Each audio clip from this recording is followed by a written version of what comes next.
right.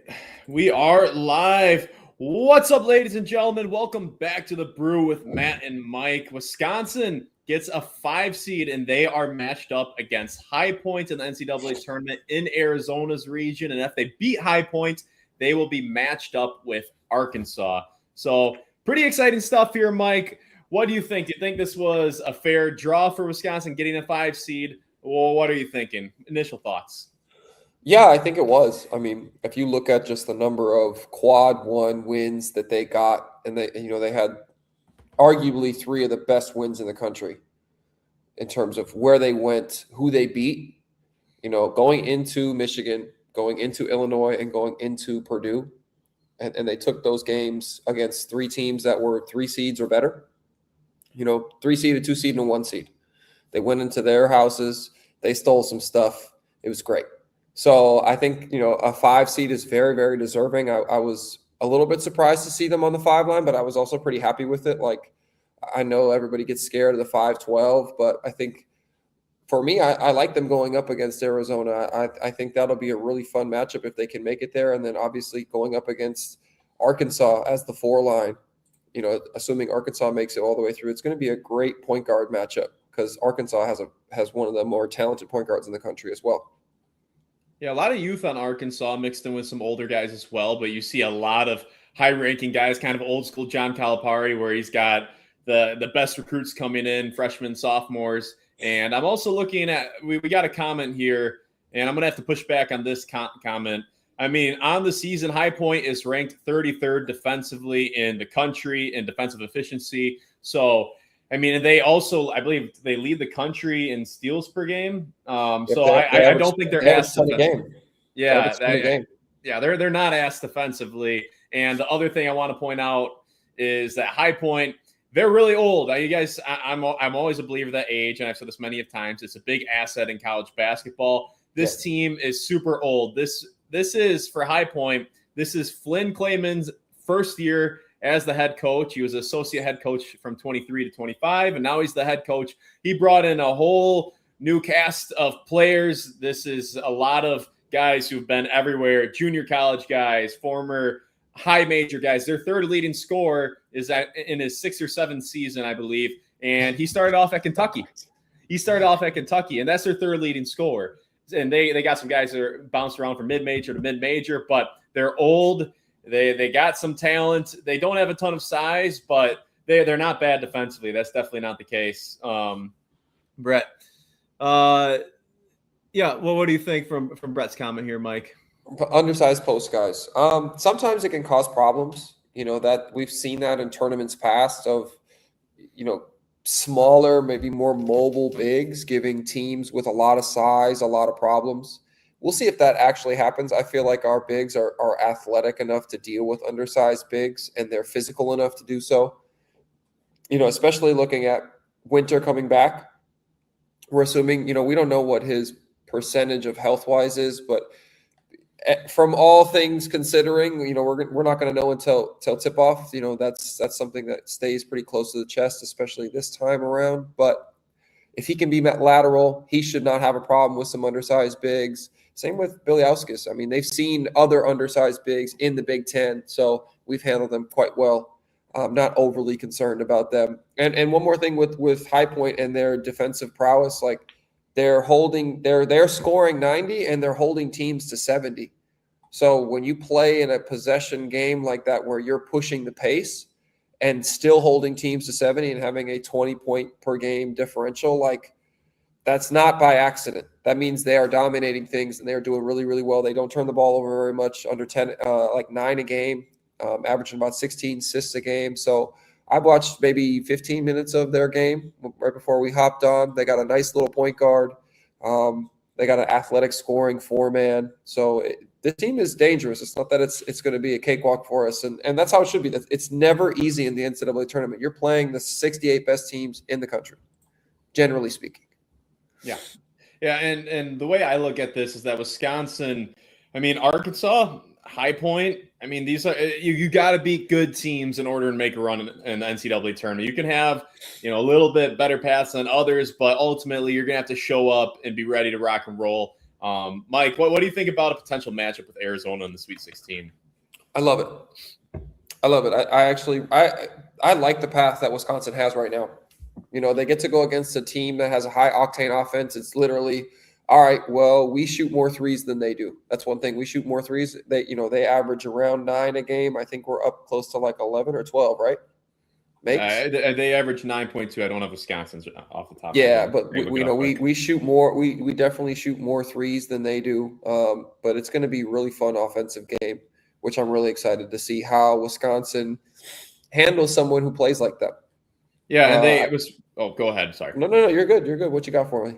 Yeah, Wisconsin's averaging 11.8 makes per game, which I believe is 4th in the country. And I also do want to highlight that High Point, number 1 in steals in the country, 90 points per game, and 47th in the country in assists. So and they shoot a lot of free throws. And the other big thing I want to highlight, and this was the one I was kind of trying to remember which stat I was looking for. Turnovers per game, only 9.4 turnovers per game for a team that plays with a decent tempo, a team that puts up 90 points per game. So they take good care of the ball. That tells me they're a decently coached team at the very least. So got to show up. They're not going to be a cakewalk. Hopefully Wisconsin can win with a little margin. But Mike, I want to pivot real quickly, talk about Purdue for a second. They got a 2 seed. And for me, I think the NCAA tournament committee, they wanted to make a statement. That's my interpretation of it. Purdue got a 2 seed, and I think they're proving a point to say, hey, the Big Ten tournament does matter. Enough of that narrative, because Purdue, to me, was far away from the 2 line. The 2 line. I agree. Then they balled out in this tournament, and I think the committee was proving a point. What do you think? Maybe. I don't know what the point was with that, because I didn't think they were necessarily a 2. I thought they were going to be a 3, just because they had that little slide in the middle of the Big Ten. They gave up some games at home. They lost some games they definitely shouldn't have. But it's one of those things. Happy that Purdue got the 2 seed. The more representation we have and higher seeds for the Big Ten, the better it is. I'm still annoyed that SEC keeps getting all these schools in. I'm like, the SEC basketball is great. It's not that it's not, but 10 teams? Really? Yeah, Bruce Pearl was talking about Auburn not getting in. Just a little bias on the commentary there, but hey, it's father son. Little bias. It's just a little bit, but father son is what it is. And then I'm also happy to see Miami of Ohio got in. MAC is a 2-bid conference, so shout out to the MAC conference. Mike, I want you, as a former player, Wisconsin's playing Thursday. I don't love that they're playing all the way on the West Coast. Don't love that, but they play Thursday. It is Sunday right now. What is this week going to be looking like for them preparation wise? And just talk about the travels. Well, before we get into that really quick, I hate what the committee did to Miami of Ohio. I think it's stupid. I'm really annoyed with them. Yeah, like, why are they in a playing game? I understand that their strength of schedule and all that stuff. You can talk whatever you want to about the strength of schedule. I feel like they should still be on the main day. The fact that they have to play their way into the tournament and we're like a bubble team. Come on, man. Like, they didn't lose games. They lost in the conference tournament to a team they saw 3 times. It happens. Like, for me, I thought it was terrible. Anyway, back to your original question. Traveling. I'm assuming they're leaving tomorrow if the NCAA lets them. I'm assuming that you can. I can't remember exactly what the rules are, and I think things have changed a little bit. But it's usually we get the bid. You maybe go get some shot. Maybe they got some shots up. I bet you they rested today because they played yesterday. Depending on, we got knocked out of the Big Ten tournament a couple of times early, so we would have a shoot around or something before, and then go to the ceremony or the event. But go pack your stuff. Get ready to leave probably tomorrow. I'm assuming they're going to leave tomorrow to try and get on that West Coast time schedule. I think giving them a couple of days to adjust would be the best. I'm a big component of that. People will say, no excuses and everything like that. I'm like, I've traveled, I've done it, I've been there, and you just feel different. So hopefully they can get out there a couple of days early and take care of what they need to take care of. Get it acclimated. Do we know what arena they're playing in? Are they playing in the Trailblazers arena? I would assume so, right? That's what I would assume, playing in Portland, but I don't know. Yeah, I don't know the site yet. We'd have to check that out. And yeah, hopefully they, get some time to get some shots up in an NBA arena, because that's always a little bit different. We need to get Carrington and Austin Rapp locked in to shooting in NBA arenas. It's definitely different. So hopefully they can find the rhythm there. And then, yeah, you travel, you go eat, you go do all the media stuff. They have all kinds of drinks and stuff in the locker room. From what I remember, you get to do. I remember they have like a 2-hour media session, which I always thought was kind of ridiculous, because It's a lot. you can get most of it done in about 30 minutes. And it's really like 10 guys, like, you got all the walk-ons, you got everybody there. And some reporters will come and talk to you, but, majority are going to be with the starters, with the, guys who get a lot of minutes. So we'll see what they look like. I'm excited to, for them to get out to the West Coast and get ready for this, though. This is going to be really fun. This is one of the best weeks of the year. And also just getting a little bit more granular on the ages with High Point. They have a 26-year-old Chase Johnson, whose statistics kind of represent an aging NBA player. That's what it kind of looks like. He goes from like 12 points to 15 to 12 to 9 to 6 to 6. I mean, obviously, I assume he's been injured. I believe he started at Stetson, Florida Gulf Coast, and he's just a role player, averaging 6-7 a game. Oh gosh, I can't believe I did that, but he's averaging 6 or 7 a game.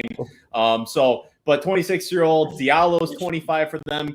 Like I said before, Cameron Fletcher, he's 24 and he started at Kentucky. Like that was what he went to out of high school, and he's now like 24 years old in the 6th year of college. This team has talent. This won't be a cakewalk, and I hope this is not a repeat. Obviously, much different team, much different circumstance. But hey, 2 years ago against James Madison in the 5-12 matchup, another purple team. Love that. But that was a much different Wisconsin team, and also like they also had a little bit more beef, I believe, than High Point does. They had some 6'8", 6'9" guys who were pretty solid down low, who were holding their own. Actually, they were dominating. They were dominating Wisconsin. And talking about the 23-24 team, I also want to bring up Tyler Wall. Another thing, if you guys have watched the show, Tyler Wall in 22-23, unbelievable player.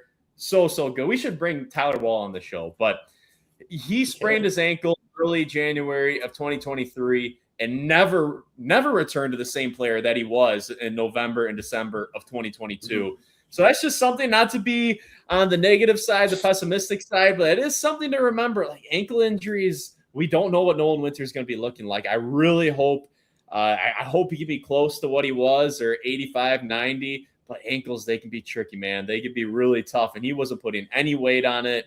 Mike, we don't really know, but do you think there's a chance that Nolan will be moving somewhat similar to how he was prior to the injury, or do you think he's going to be pretty hobbled? I was trying to look for how he was moving when he was on the bench, and I didn't really see much. Did you? Yeah, he wasn't wearing a boot. In a picture I saw of him. Yeah, I mean, for me, the only clip I saw, and I tried to rewind it, I was like, what's that? But he was walking, and he looked relatively normal walking. Obviously, it's very different when you start cutting, when you start putting a lot more pressure on your ankle joint than just walking. I always remember that. It's like, oh, I'm walking fine. And then it's like, oh, I try to make a cut, and you just have that burning sensation, and you're like, I don't want to do that. So we'll see. Like we're not going to know. They're not going to tell us unless, the only time we're really going to see anything is probably the open practice that they have at the arena, which can be the first sign that we're going to get anything, because programs are not trying to tip their hand at all, especially with injuries like that. It's just how we do it, which I actually prefer. I would rather have teams not know what's happening with them. So, if he can move around, it's going to be great. But we just proved, like these two guys that we have, Rapp and Belauskas, just proved to the country, they went against some of the best front courts in the entire country. And even if they go against some undersized guys, like I like the physical toughness that they have. And that's kind of the one thing that you get when you have smaller bigs, is usually they have a little bit more grit to them, and they kind of push and they bully their way through. And I don't know, man, I like our bigs right now. They found a little toughness. They found that grit. They're down to get down there and, throw elbows and throw their shoulders around and not get boxed out. So for me, I'm looking at that. And yeah, I'm really excited for this matchup. Actually, it's 90 points a game. First team to 90 wins. That's what I think it's going to be, and it's going to be awesome. Let's get to a few comments here. Brett, we already took this one. Wisconsin plays down to competition, close game. True. Yes, they have played down to the competition, but they also play their best when the lights are bright, and the lights are bright in every single NCAA tournament game. So yeah. I would keep that in mind. I think the stage will not be too bright for Nick Boyd and John Blackwell, and that's another thing I'd like to discuss is I don't know if Wisconsin's ever had players as confident as Nick Boyd and John Blackwell. They are so confident, so laid back. He's going in like George Jefferson. I'm not sure how George Jefferson struts. That's a topic. Yeah, can you elaborate on that, please? Please, we would love to know how George Jefferson struts. But I love it. If we're talking Hamilton, I can get you. One of the 6. Yeah, it would have been cool to get the 6, not to play. You avoid that. Avoid the 1 seed until later. I agree. Not going to sleep all Friday already. Yes. Yeah, I hope they lose. I hope it's not Arkansas. I don't know if I really want to match up with what they got. But regardless, we'll be ready to rock and roll. Yeah, I don't know. I'll have to take a look at the schedule. I mean, how much did they lose by is my question. I'll pull it up here. But things can change. I mean, guys could have been sick. Somebody could have been hurt. You can have a bad game. We've seen Wisconsin have one bad game. So, I mean, you never know. But, yeah, they did lose 92-75 at Winthrop.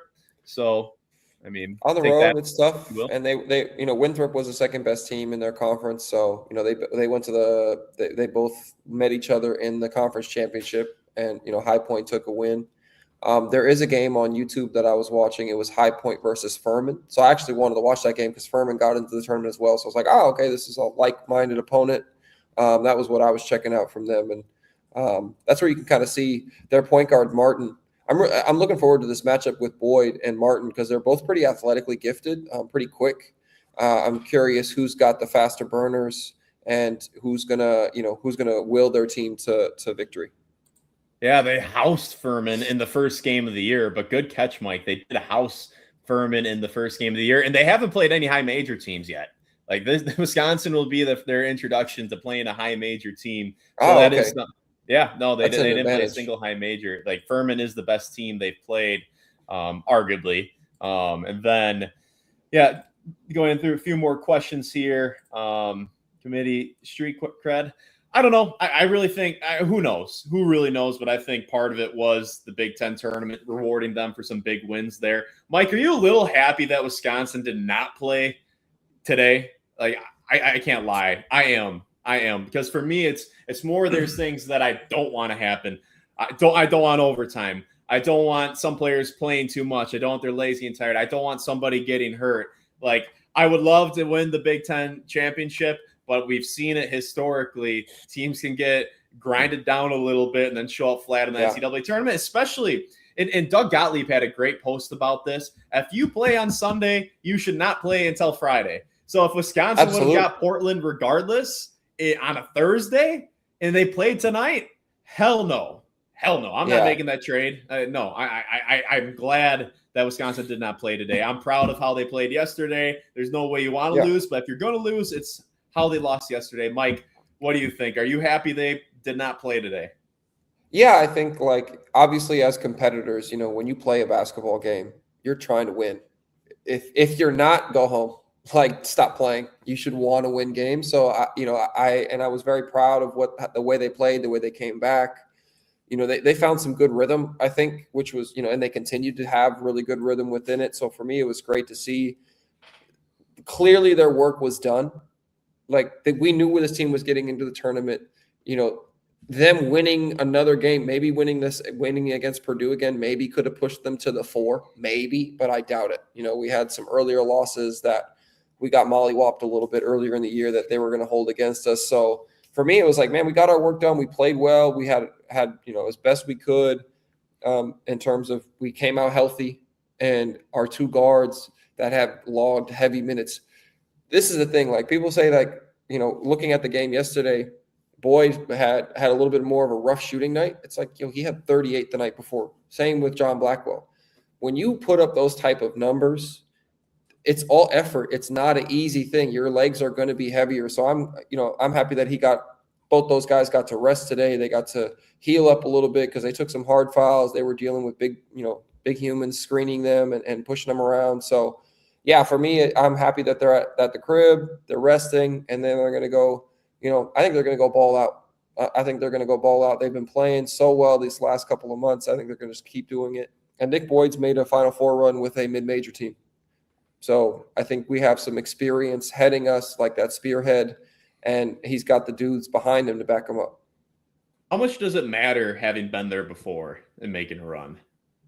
Oh, it's huge. It's absolutely huge. I think we can credit us going to the Sweet 16 my sophomore year when we made it to the Sweet 16, because my freshman year we got bounced in the second round to a ridiculously good Cornell team. The committee was trying to hurt us. You guys, yeah. Oh, we had for me, I looked at it like this. The committee was mad at us, and they don't like Bo Ryan, or they don't like Wisconsin, or whatever it is, because there's no way Cornell should have been a 13. It was ridiculous. Like, they beat Temple, and then they cooked us, and that year was – I digress. Anyway, I would say experience matters a lot, because my sophomore year we made it to the Sweet 16, and then when we went to the tournament the following year and we had to play a really, really talented Vanderbilt team, like in that second half against those dudes, they had 3 NBA guys on that roster. They were extremely talented, and we survived. We knew what we were doing there. We were really comfortable in that situation, and it was awesome to play that. And I think that the reason we got there is because we had the experience the year before. And then the same thing, we played against Syracuse neck and neck. We lost by 1 point, I think, yep. 1 or 2. We had a chance to win it. And I think that's a credit to what we did the year before. So having somebody have experience, these guys have been in the tournament before. They haven't tasted quite the success that we want them to have, but I think they got a great chance to do it this time. Bring back the jerseys from 15-16, 10-year anniversary. That would be cool. Yeah, those are awesome jerseys, and they were super hot when they were wearing those. And then leaving Tuesday. Brian Butch said they're leaving Tuesday, Mike. Is Brian traveling with them? Do we get to see the resurgence of Brian Butch on the floor? No. I'm sure he knows he's in with those. He does a lot of their media now. He does a great job over there. He's quintessential Wisconsin, so I'm happy he said that. Great breakdown, gents. Yeah, they are playing where the Blazers play. Moda Center. I've never heard. Okay, didn't know that. I never played out there, so didn't know where they had all played. Glad there is no. Yeah, that's a good point. That's a good point. Like the optimism, I like that. So yeah, regional. Because remember, some games like you want to try and give higher seeds, more of the advantage for traveling, but Arkansas is nowhere near Portland. So where would the Sweet 16 be played, Mike? I missed that. I believe. Why do we not have the West Regional? Yeah, well, Mike looks that up. Holding their own, more like tackling their own. Jumped up. Oh yeah, that James Madison game. I did not like how it was officiated. I thought that was crazy. I remember watching it being like, "That's a foul," like almost every other possession.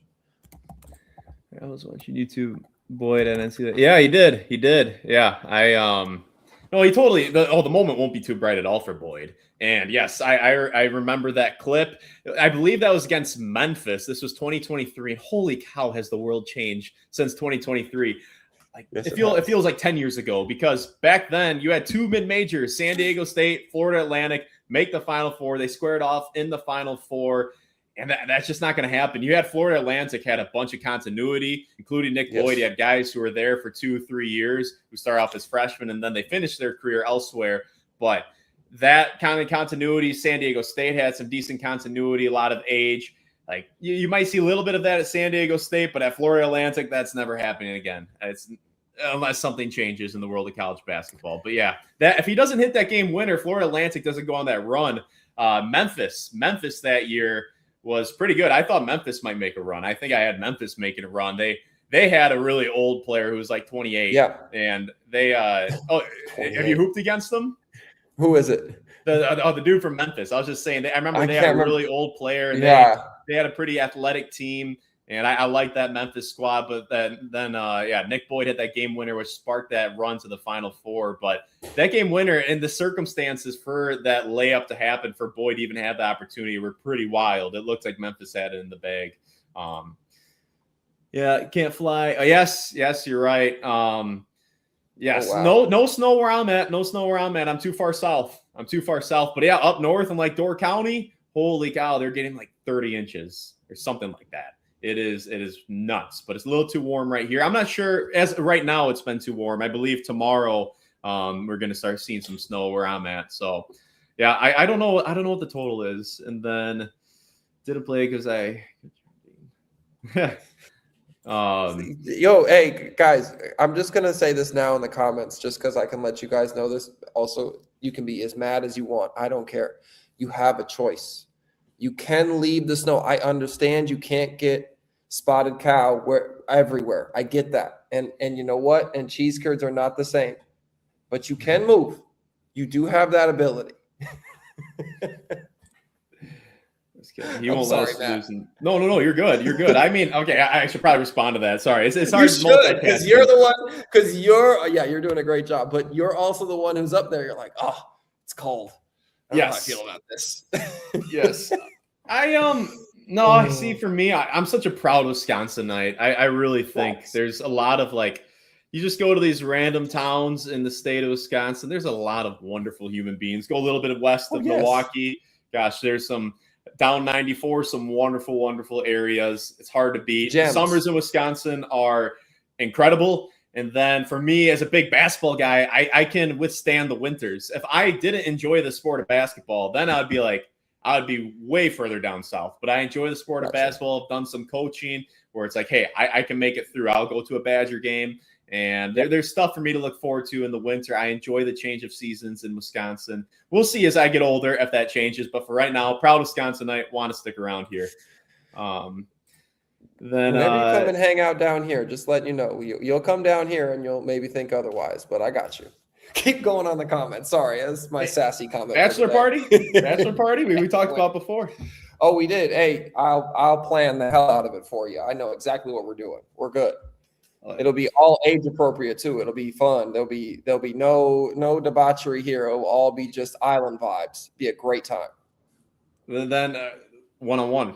Like if I come on down. Oh, if you come on down one-on-one, I have a spot for the one-on-one. I'll even play on cement for you, Maddie. No cement. No cement. Oh, okay. Yes, thank you. My knees appreciate. well, maybe it's a little harder on your joints than it is mine. So maybe let's play on cement.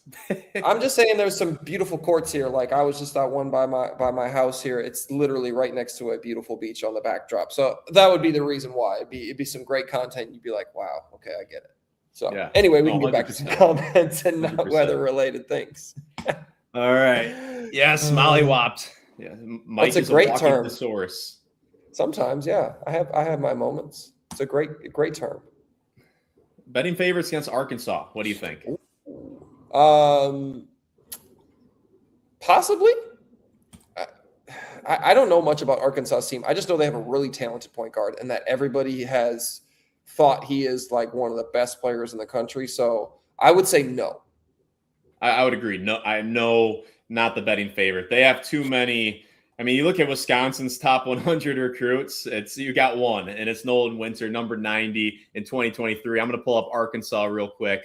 It's a different story for Arkansas. They have, I mean, just the casually have the 10th guy in 2025, the 12th guy in 2025, 27 in 2024, 95 in 2022, 6 in 2023, and then 22nd in 2024, 93rd in 2025, and 96 in 2025. I mean, they just have big name, high recruits. They got Calipari. They're not going to have guards team full of guys who've improved internally at Wisconsin and other places. They're not going to have them as the betting favorite, but that's fine. That's fine. Wisconsin can play with anybody, and I would pick Wisconsin against Arkansas. Hey, no Rob Wilson slander will be tolerated in this chat. Love Absolutely you, T1044. Love you, man. Appreciate all your support. Hey, no Rob Wilson slander. I loved Rob Wilson's game. I wish he was playing on this year's Badgers, and he played for this. He would have fit in really well with this group. He would have a confidence 6'5". instilling coach, right? A confidence instilling coach and guard versus. Why was he in Bo's doghouse? Can you tell me? I mean, it's been like 12 years. Yeah, it was goofy. He was supposed to be our starting 2 guard, and then he had a hamstring injury. And for whatever reason, Coach Bo thought he was being soft. And it was like, no, dude, he's got a hamstring injury. And so then, like, he was starting, and then he came back to practice. And when he came back, he immediately went to scout team, which was very weird. We were like, why is he over there? He's been killing. And then, like, he just stayed over there. He never came back to our side until, like, halfway through the year. And it was, you could just see, it was like a mental gymnastics that he had to go through with Coach Ryan. And but he was such a wonderful guy. I loved Rob. He was fun to play with, very humble. It's funny, actually, a small side quest. His girlfriend was the one who gave me cornrows. And she also, like, I went over to his house one day when I was a sophomore. I went over to his house and she was like, this is going to hurt, right? And I'm like, no, it's fine. I'll be fine. I'm good with pain. And for the next hour and 30 minutes, and she was braiding pretty quick, but it was my own fault. I would just kept running away from her. She'd be like, can you pick your head up a little bit? You're kind of digging into the chair. I need some more space. And I'd go up, and then it was the same thing again. I would just shrink down because that hurts. I didn't like it. Interesting. And what year was that? Just out of curiosity, then we'll get back to some more comments. What year was Rob's hamstring injury? It was his junior year, so it was it was a senior year. It was a senior year. My junior year. He was supposed to, he was going to come in and start. It was my sophomore year. Sorry, it was my sophomore year. It was when Josh Gosser came in. Josh Gosser took that spot. Nothing but love for Josh, but Bo loved him some Josh Gosser too. That didn't help Rob's cause. No. It was definitely like he kind of got picked over, and it was really weird because Rob was playing really well in camp before he got hurt. Sure. Okay. Interesting. And then, yes. San Jose. Okay. Interesting. They stay out west. It feels like Wisconsin's always going out west. And there's some tweets and posts going around that are saying that the tournament committee hates Wisconsin. I believe the committee kind of rotates. It's not just the same people there forever. I believe people have terms and stuff like that. I could totally be wrong here, but I think Frank Kaminsky might have posted that. I've thought about that like 10 years ago. I really thought they were just harassing Wisconsin, and you were kind of saying it earlier with the Cornell. Do you think there's any validity to there's just something with the tournament committee that there's some beef with Wisconsin? I think earlier, yeah. I have a firm belief that Coach Ryan and kind of rubbed some people the wrong way. He would rub them the wrong way for whatever reason, and I can understand why. But also, I think they didn't really like the style that we played so much. They weren't trying to accent that as much as they wanted to. And I think now the narrative might have changed a little bit just because of how entertaining Wisconsin is to watch now, right? Their style and brand of basketball is very, very different. Okay. And then a few more, and then I think we'll wrap this on up. All right. Yeah, so let's go. No. I don't think you accused us. Yeah, I don't think you accused us. Nobody said you were soft. I just said there's a what's the old adage? Work smarter, not harder. And maybe he's insinuating something about you. I mean, maybe that could be the case. You went south. Hey, lost your grit. I lived in Siberia. I'm good. You know what? You can say whatever you want about me. I went over there, so we're good. There's nothing you can say to me after that. Would they fly back home if we make the Sweet 16 or just stay out west? I would assume they would just stay out west. At that point, pack for 2 weekends and just go straight down to California. The NCAA tournament has weird rules, though. I can't really remember that. They've been ever changing. They might have to go home, but man, if they get done Saturday, they could go home. Especially if they're not going to play till the next Thursday or the next Friday. I can't remember exactly how it switches, but I would just stay out west at that point. That's just my thoughts. 100%. And then Yeah, Mike, did you think a team led by Josh, Ben, Sam, and Frank would have achieved the heights they did looking at 14, 15, 15, 16? Those teams had so much quality depth. Yeah, I mean, Sam coming in as a freshman, you could see it. I talked about this before. You could see the talent he has. He just needed to kind of not be an 18-year-old kid anymore and put on some weight and understand how to play at the college basketball level in terms of physicality wise, because he had all the talent, the makeup to make shots and be just a really high level player. And then he put on some weight, and you saw what happens to a guy like that after he spends a couple years in the weight room.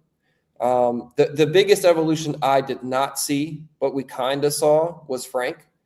You know, he got poked in the eye when he was a sophomore, and he had to wear some goofy. Yeah, he had. Will Sheehy. He had to wear some goofy goggles, and it affected him. It really did. You know, you lose half your sight. So, but he was playing really well before he got injured.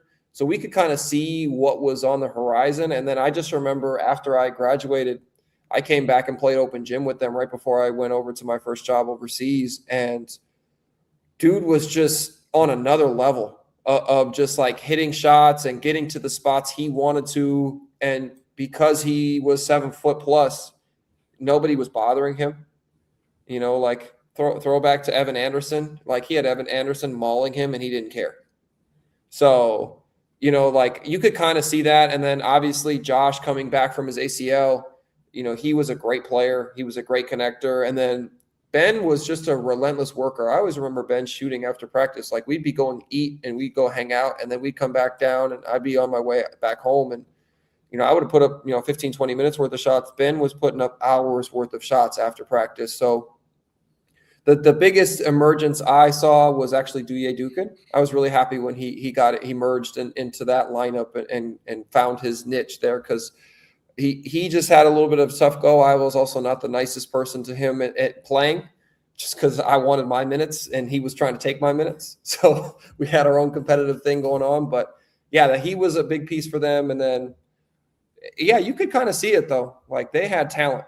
Those dudes had talent and top end talent, right? Like Sam Decker was a top end talented dude and still is, like, to this day. Same with Frank.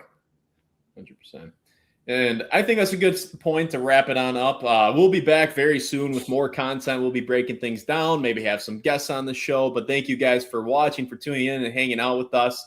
We appreciate that. And one last comment. It sounds like it's really disappointing. Yeah. Okay. I hear you. And then sounds like you better get Duye on the show. We wouldn't be opposed. Duye's welcome. I'll give him a shout. I saw him like 2 or 3 months ago running through Chicago. Just a random occurrence. He just retired.